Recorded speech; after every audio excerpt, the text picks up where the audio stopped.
And we are unmuted in this room now. So, not yet.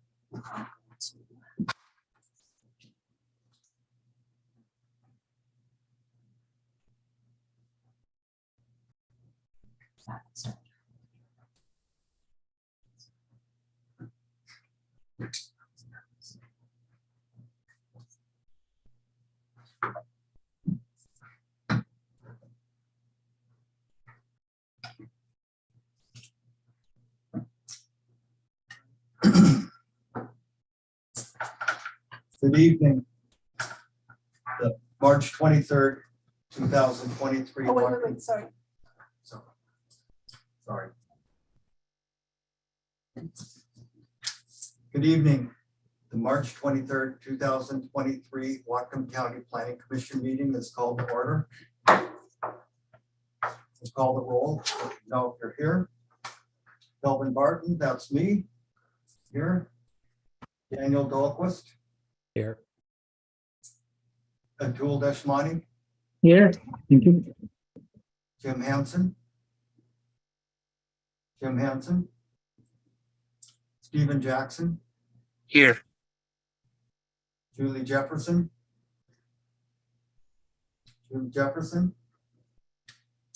Kim Lund. Dominic Masseri. Here. Scott Van Dalen. Here. Please join me in the flag salute.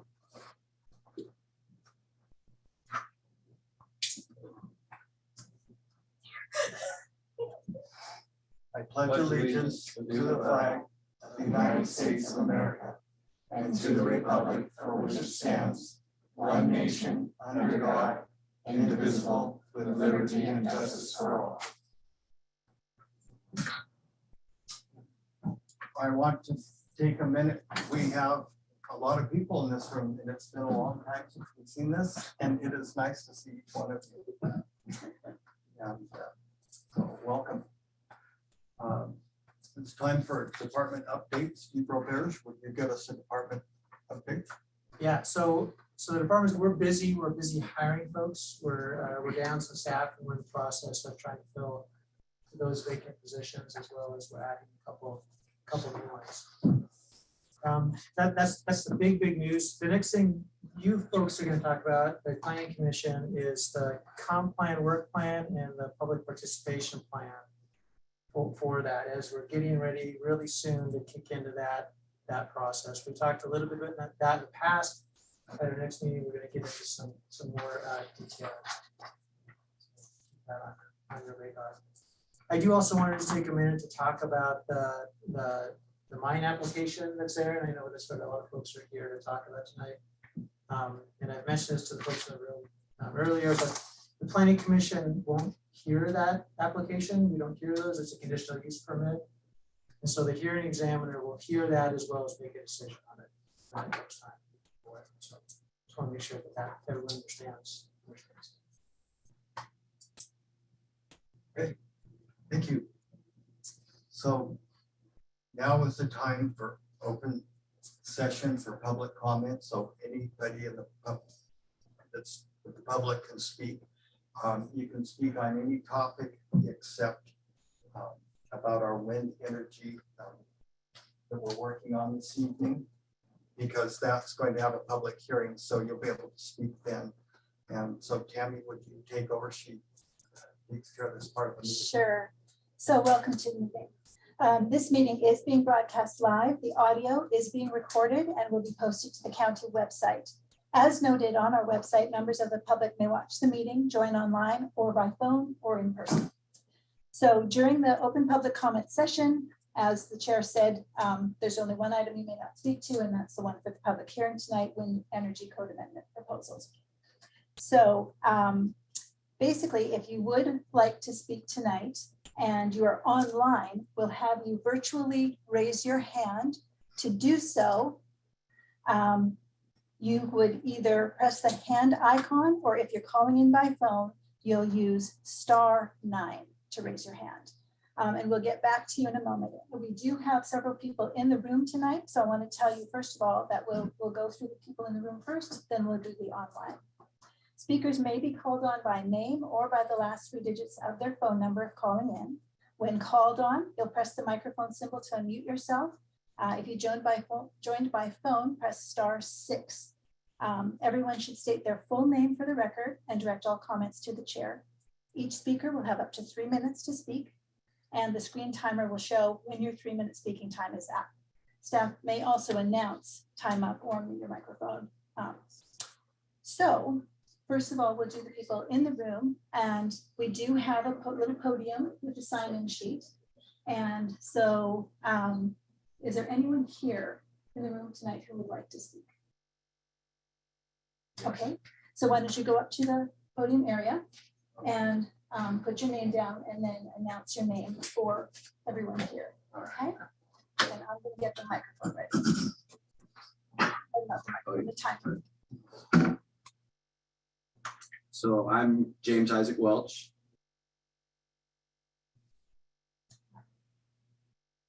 And speaking on behalf of our community in regards to the Ranch Quarry surface mine. So just have a little written prepared statement here. Hello, and thank you for your time. We're here representing a group of concerned homeowners from the Columbia Valley in eastern Whatcom County.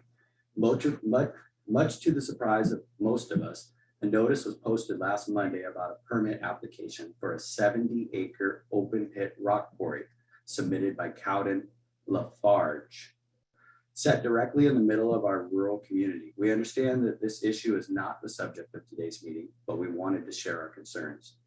Needless to say, we all have great concerns about this proposed mine.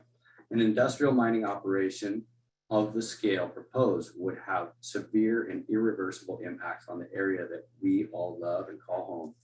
The noise, dust, blasting, exhaust fumes, and increased unsafe truck traffic will negatively affect all of the properties surrounding the proposed mine site, as well as the Columbia Valley area at large.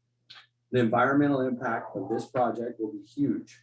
We're concerned about the destruction of sensitive wetlands, contamination or loss of our family wells, and the overall health of the Sumas River watershed. Our health and safety will be compromised. Our properties will decrease in value, and the quality of life that we enjoy in this beautiful part of Whatcom County will be destroyed.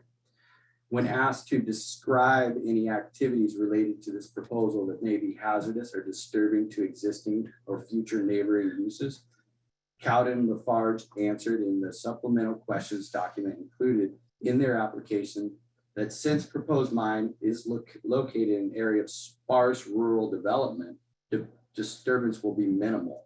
We find this insulting. It will definitely be disturbing to those of us who live there and raise families in the area, not to mention the environmental impacts of the fish and the wildlife. We have, native salmon and steelhead in the stream, spotted Oregon frog is on the endangered species list. So we've formed an organization dedicated to fighting this proposal. We've retained legal representation and plan to do everything in our power to preserve the quality of life for everyone in the Columbia Valley. Thank you for your time.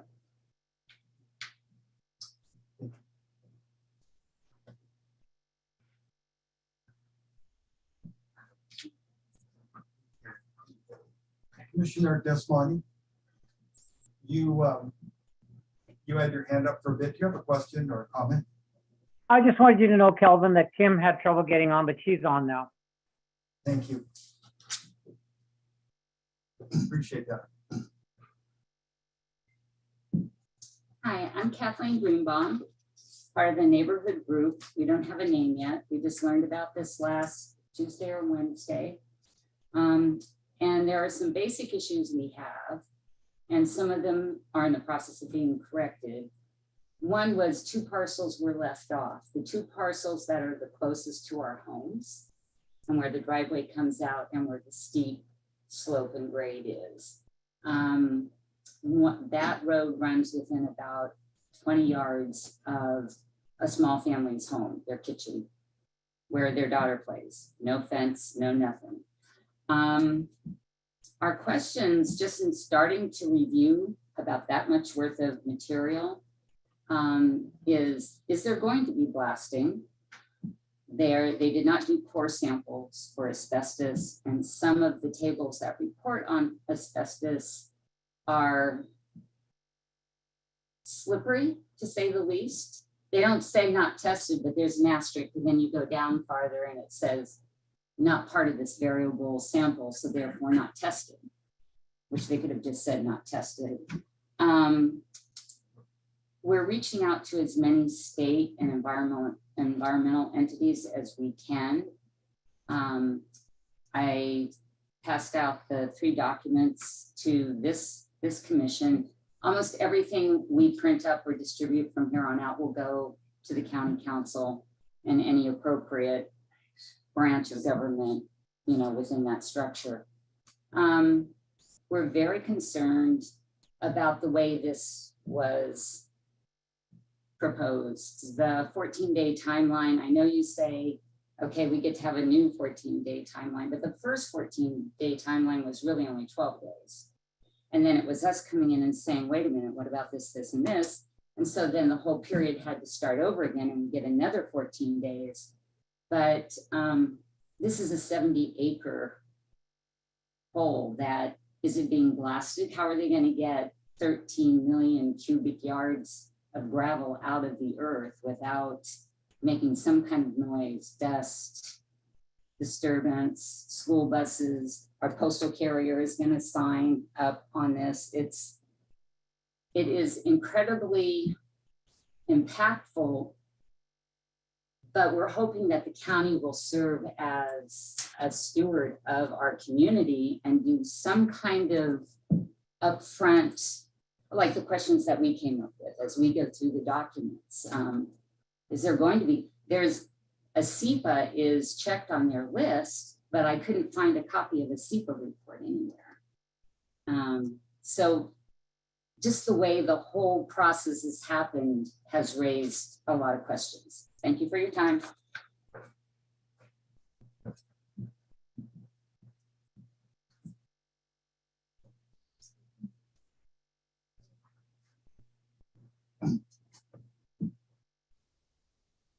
My name is Robin Klein.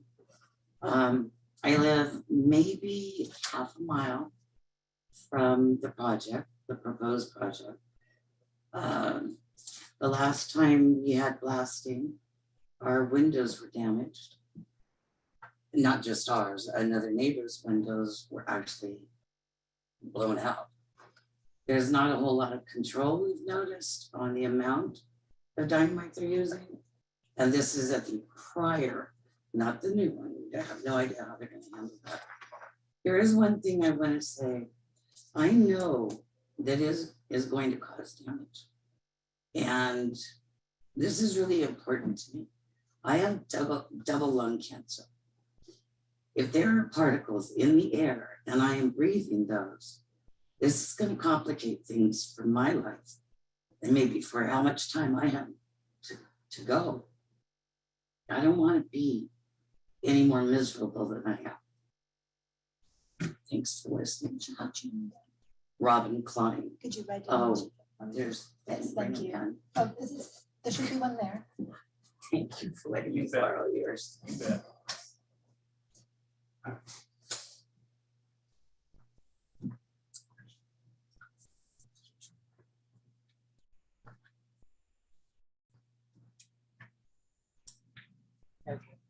No worries, thank you.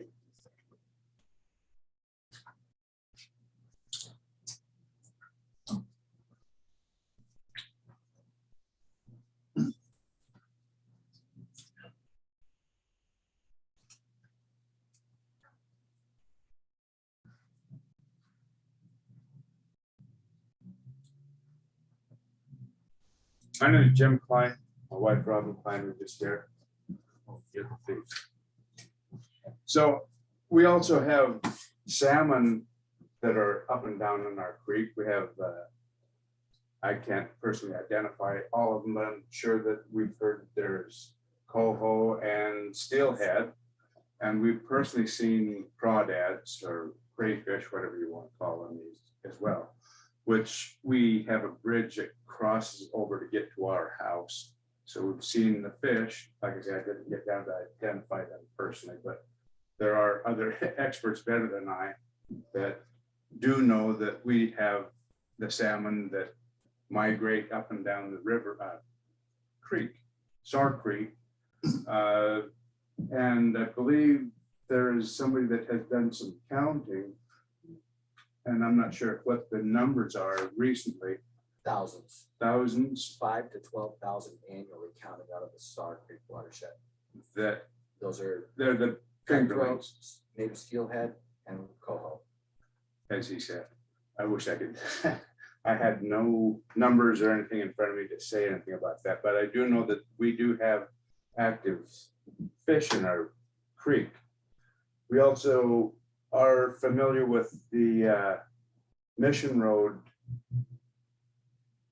gravel pit that has also been run by the Lafarge and company Cowden, that they had come in and destroyed acres and acres of trees. And people have told me that there were eagle nests out in the trees that were demolished. Now, if we have the same things going on where we're living now, we're gonna lose even that much more of our wildlife. I just can't sit back and watch that happen. I am here just as support. I can't dig up all the information that we need right now, but I'm just support. And you're a member of the Nooksack I am tribe, also an and enrolled his member. roots go Yes, I am. way back. And we do have some assistance while they're considering helping with this opposition. I won't say a fight or anything, but we just do know that we have the Nooksack tribe looking into possibly supporting us in this movement. Whether I can say any why, I don't know. So, but thank you for your time. Does anyone else in the room want to speak?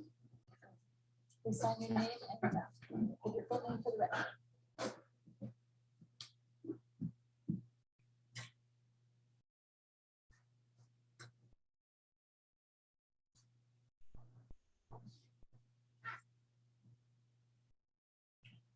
My name is Richard Greenbaum. I live on Frost Road. And a couple of years ago, Mr. Jerry Hammer came down to talk with us about a project he had coming up. And he described this project as being a little expansion of his current mine, his current quarry. And of course, we weren't going to be a problem, were we? But some of the other neighbors might be a problem, was the way he presented it to us. And then later that summer, he was expanding a road on one side of his property, which kind of faces over by Frost Road. And they were test running trucks down that hill to see how safe it was to come down. Each truck had to use their jake brake in order to come down that hill. The reason he put that road in and widened it was because he doesn't want those trucks going by his house.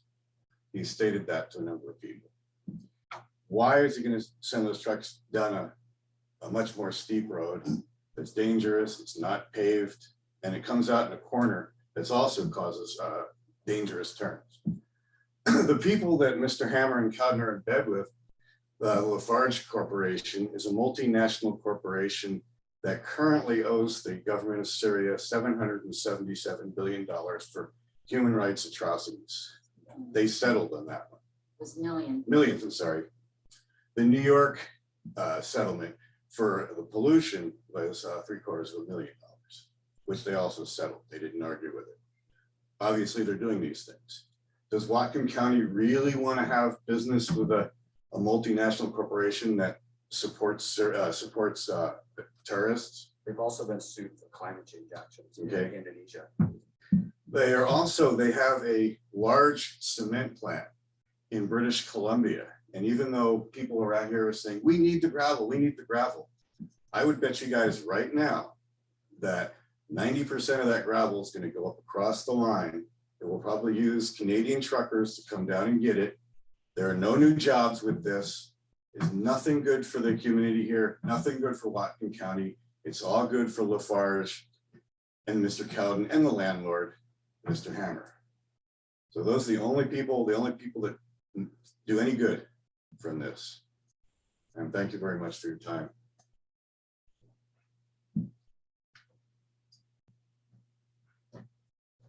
else in the room who would like to speak?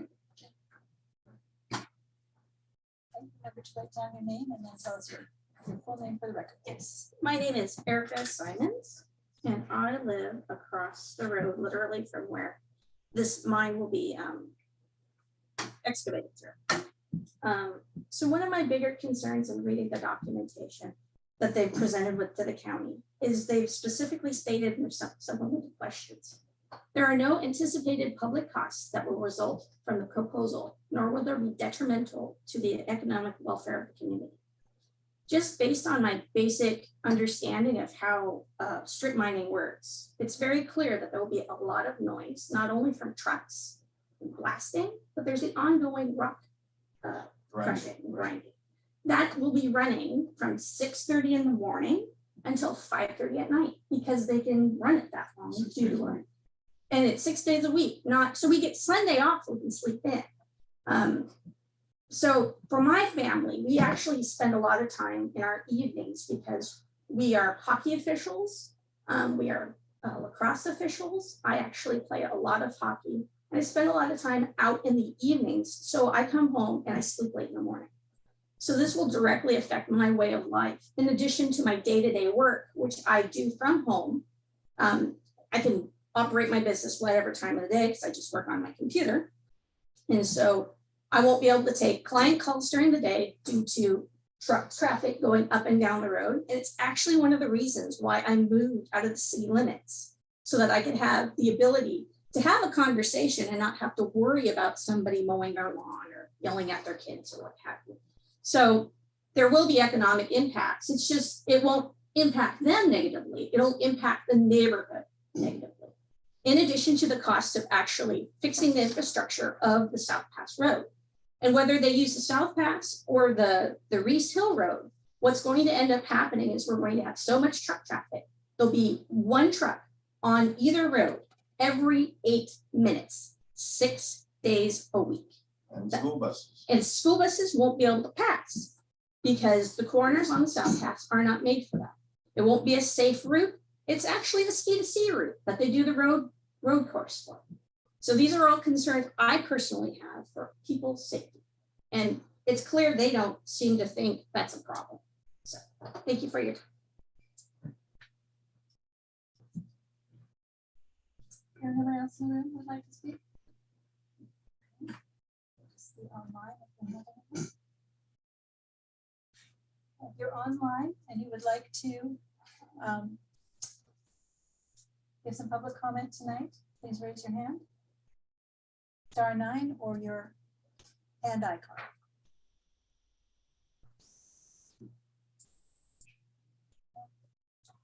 So, don't see anyone in the audience. Thank you, everyone. Thank you. Now is the time for commissioner comments. Commissioners have comments?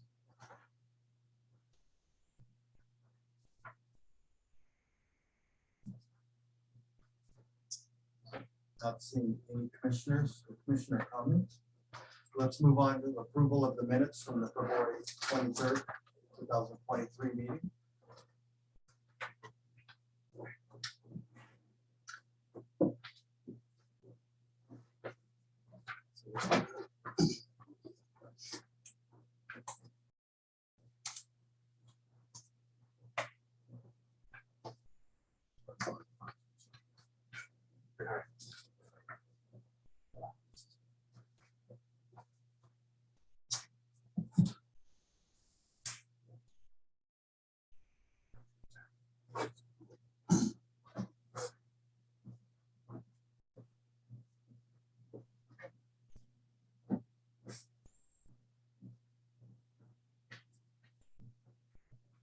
Commissioner Lund.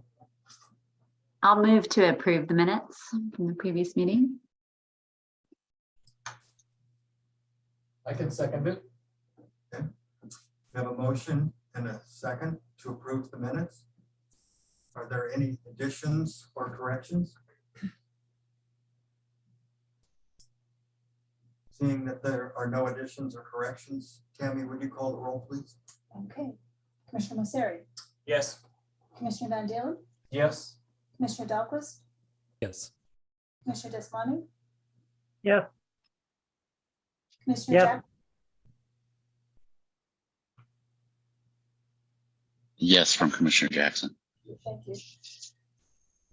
Commissioner Lund Yes. and Commissioner Barton. Yes. All right, that is, what's that, 7 yeses, so that carries. And so now it's time to move on to the main topic tonight, wind energy systems. Clint, so I believe you're doing the presentation tonight. I am, and also Chris Elder is back. He's the coordinator for the SEAC, and then online is Ellen Murphy. She's the chair for the SEAC. I'll go ahead and share screen here. So last time we went over all the proposed changes, and the commissioners, I believe, understood most of it. You did have some questions about the wildlife protection rules, and so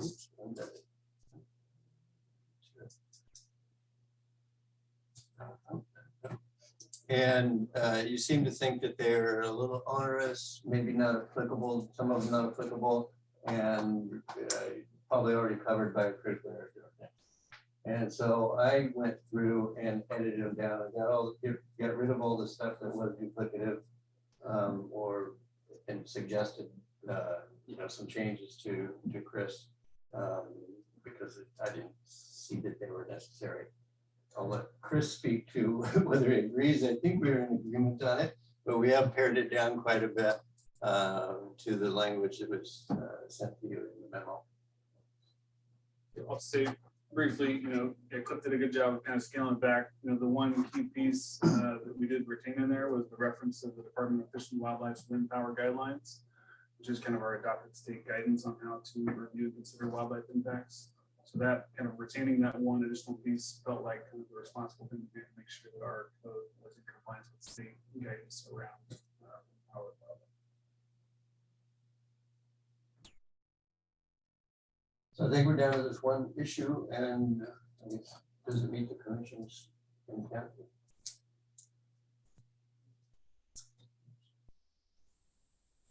So commissioners, it's up to us. What do we think? I read through it and didn't see any problems, but that's just me.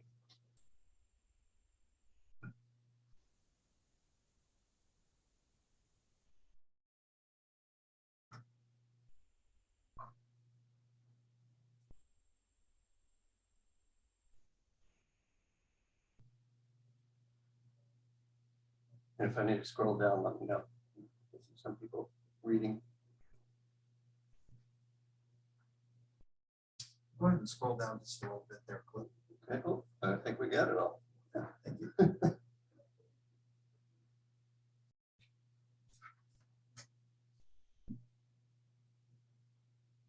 And just a reminder, we're re-holding the public hearing. Yes. I don't see anybody here. No questions for Cliff? Okay. Then, there we go. Commissioner Lund. I had a question on number 3, where we talk about the applicant shall monitor the project for a minimum of 1 year to estimate bird and bat fatality rates using standard protocol. Can you talk a little bit about what that is, Cliff? I'm sorry, I'm not familiar. I'm going to turn that over to Chris. He's the one that introduced that concept. So, and again, the origin of a lot of these recommendations came from Greg Green, who was the previous chair of the Wildlife Advisory Committee for Whatcom County. He himself has actually developed several kind of assessments for development projects related to wind energy development. Essentially, there are best management practices. That standard protocol intends to kind of represent some of those best management practices. So certainly there's the pre-assessment monitoring of whether or not there are approximate bird and bat habitats, and that number 3 specifically refers to kind of the after effects. So once that project is up and built, just to confirm that in fact where the project has been built does not have any adverse or significant bird or bat fatality rate. So again, a lot of this is trying just to pull from local subject matter experts on how at least around the state and around the nation, those types of monitoring efforts are enacted for these types of projects. But in general, if I recall, bird and bat mortality around these things tends to be a pretty big deal. It's some videos on, you know, how many birds they kill and all that kind of stuff. So I think a lot of people are starting to incorporate these kind of rules into their into their rules, so that we can build a database and make sure that, you know, don't go on to the future killing everything. Sure. I just have a question. The first line, you know, mentions a minimum of 1 year of monitoring, but then it says that they actually have to, report and monitor for the life of the project. So I just didn't know what the if there was some difference on that initial startup versus how it goes forward.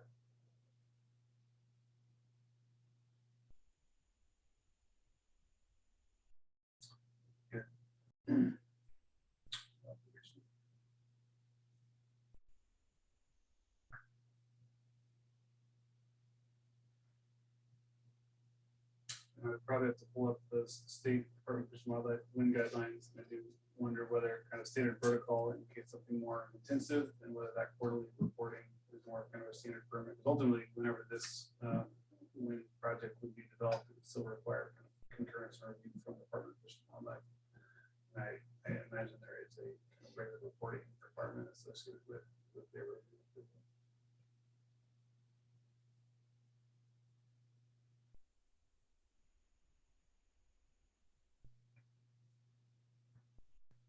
Commissioner Desmond.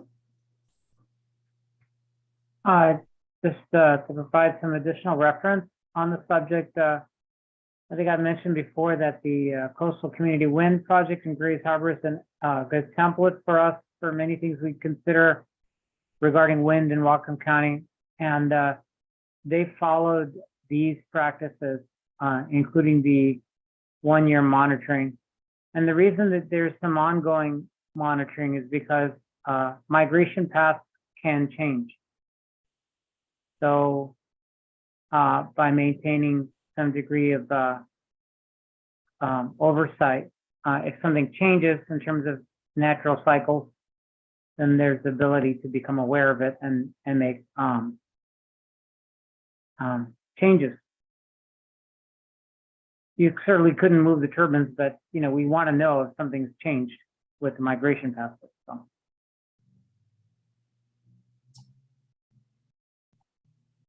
Okay, are there any other questions for staff? Okay, then, let's go ahead and open the public hearing. Tammy. Go ahead, take that over. Sure. It looks like we have one attendee. Oh, that's Eddie. Eddie. He's with Resources. He was also on the committee that helped work this. So whether. Did you want to provide public comment on this for the public hearing, Eddie? If you do, I'll get the timer ready, and you would use the hand icon or press *9. Eddie, you there? Oh, you can't. You would have to. You would have to raise Or his he's hand. watching basketball. Not that I would be. I'm just gonna do this in case he wants to say something. Nope, no comments. So, We have no comments for the public hearing, so we'll close the public hearing. By the way, Eddie's in Bogota, Colombia. Or maybe we need to speak to him. That's probably the farthest we've ever had somebody participate. That's pretty good. I'm impressed. Commissioners, what would you like to do?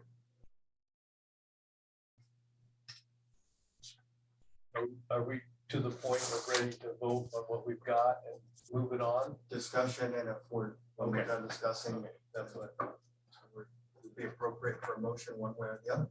Okay.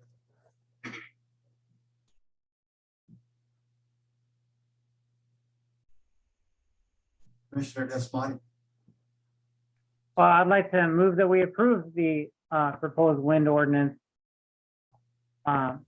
changes. I would second that. Okay, we have a motion and a second to approve the wind ordinance changes. Is there any discussion?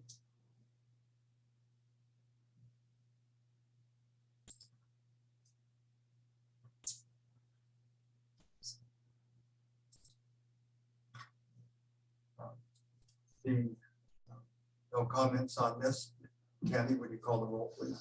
All right, Commissioner Van Dalen, Yes. Commissioner Dahlquist, Yes. Commissioner Desmani. Woohoo! I'll take that as a yes. Commissioner Jackson, Yes.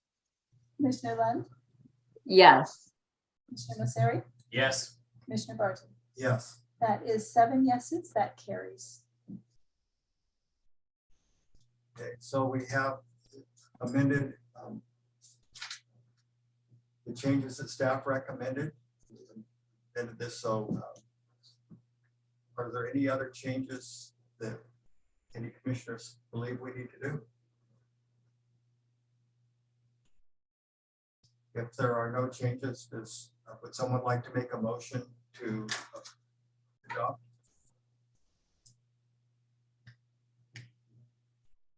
I'll make the motion to adopt the code.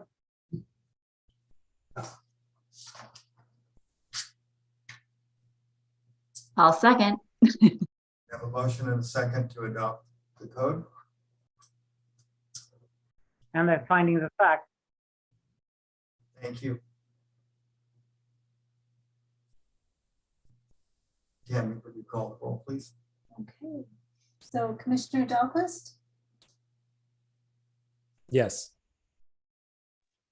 Commissioner Desmani, Yeah. Commissioner Jackson, Yes. Commissioner Lund, Yes. Commissioner Mosseri, Yes. Commissioner Van Dalen, Yes. Commissioner Barton. Yes. That is 7 yes, that carries. All right, is there any unfinished business? Any new business somebody wants to bring up? Well, I'll bring up something this evening in his report. I think you're out of order. Was it last week? It's last week, we held a department retreat to try to figure out how we might be able to improve things around here. And so now we've got a committee set up to make the recommendations. And that's what it is. So you get my- Okay, thank you. Seeing that there's no unfinished business or new business. Oh, If I- so- yes, Chair? Ron. I just wanted to make sure we acknowledge Chris, who's here in the room, for probably Chris and Eddie and Alex, who kept this ball rolling all of these years. And so wanted to make sure I showed my appreciation for their long sustained effort. So. Thank you. All right, seeing no other business to do, meeting is adjourned. Good night, everyone. I do. I get to go watch basketball. This is awesome. Enjoy very much. Have a good night. You know, I don't follow that.